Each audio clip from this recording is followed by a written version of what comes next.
अरे कह ना रहा था कि थर्ड फ्रंट, तो हमने कहा थर्ड फ्रंट कहाँ, अब अगला बार बनेगा वो मेन फ्रंट बनेगा। एक ऐसे वक्त में जब देश में विपक्ष साल 2024 के लोकसभा चुनाव में बीजेपी को हराने की तरकीब खोज रहा है, बिहार के मुख्यमंत्री और जेडीयू नेता नीतीश कुमार के एक बयान ने सियासी हलचल काफी तेज कर दी है।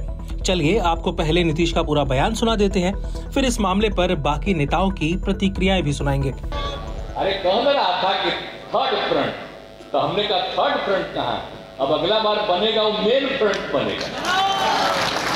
तो हम करते रहे, अपना कोशिश कर रहे हैं। मेरा बदला मानेंगे तो ये हार जाएंगे, मेरा बात तो नहीं मानेंगे तो हम क्या करेंगे, हम क्या करेंगे, हमको क्या है। लेकिन हमको अपना सब लोगों को सलाह दे ही रहे और सब तरह से बात करते रहेंगे, सब लोगों को ध्यान देना है। लेकिन हम लोगों को तो जिन जगहों पर भी काम करना है और बहुत ही ईमानदारी से एक काम करना है। एमसीडी का चुनाव हारी बीजेपी, दिल्ली का, एक मिनट सुन तो लो, हिमाचल का चुनाव हारी, और बाई इलेक्शन जो है कुर्ली को छोड़ दीजिए, ज्यादातर सारा बाई इलेक्शन हारी। तब क्या ऑप्शन की बात कर रहे हो भाई?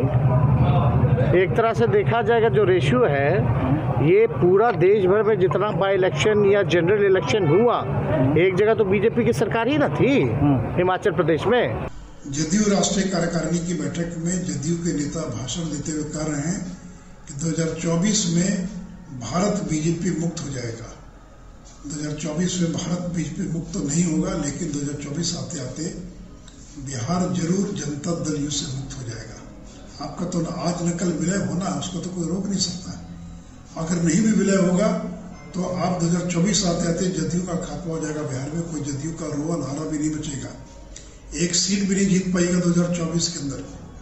और नीतीश जी, आप जो कह रहे हैं कि बीजेपी के कारण आपको कम सीटें आई, इतनी कम सीटें कभी नहीं आई थी, तो आप इस बात को भूल गए कि आपका जनाधार घटता जा रहा है, लोकप्रियता घटती जा रही है। और नहीं तो क्या कारण है कि दिल्ली के चुनाव में आपके 22 उम्मीदवारों को कुल मिलाकर 11,060 वोट मिला है, 0.16% आपको वोट मिला। क्यों गुजरात में आपके उम्मीदवारों को मात्र 30 वोट मिला? तो आपके अब वोट ट्रांसफर की क्षमता खत्म हो गई है। अब आप में वो क्षमता नहीं रह गई है कि अपने उम्मीदवारों को वोट दिला सके।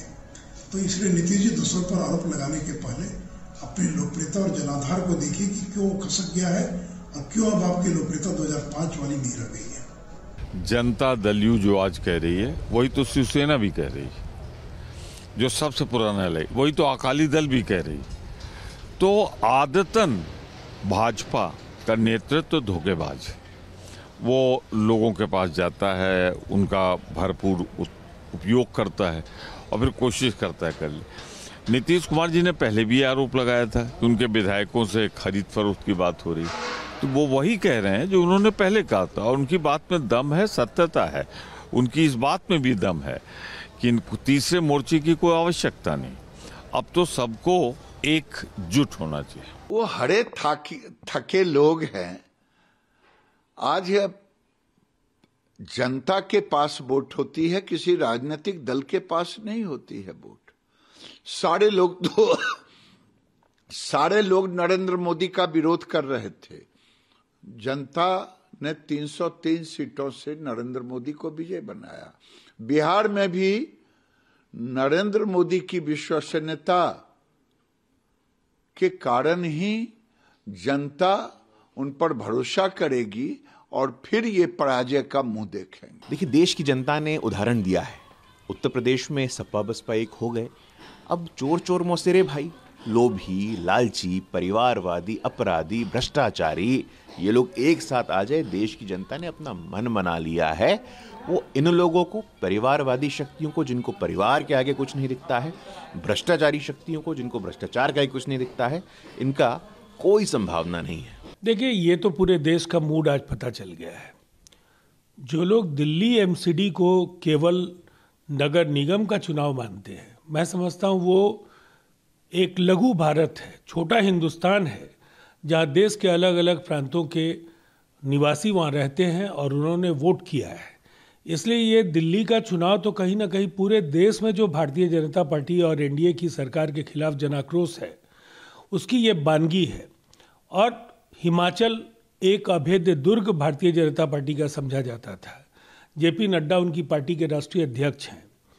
अनुराग ठाकुर और उनके पिता वहाँ मुख्यमंत्री रहे, अनुराग ठाकुर केंद्रीय मंत्री हैं। इसके बावजूद बुरी तरह से वहाँ धूल चटाने का काम कांग्रेस ने भारतीय जनता पार्टी को कराया है।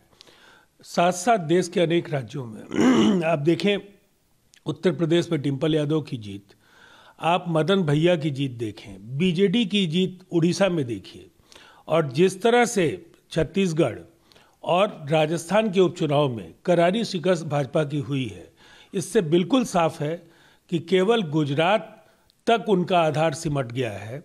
और गुजरात इसलिए कि मतों का बड़े पैमाने पर विभाजन हुआ, वहाँ आप और कांग्रेस के बीच वोट्स के डिवीजन का कहीं ना कहीं फायदा भारतीय जनता पार्टी को मिला।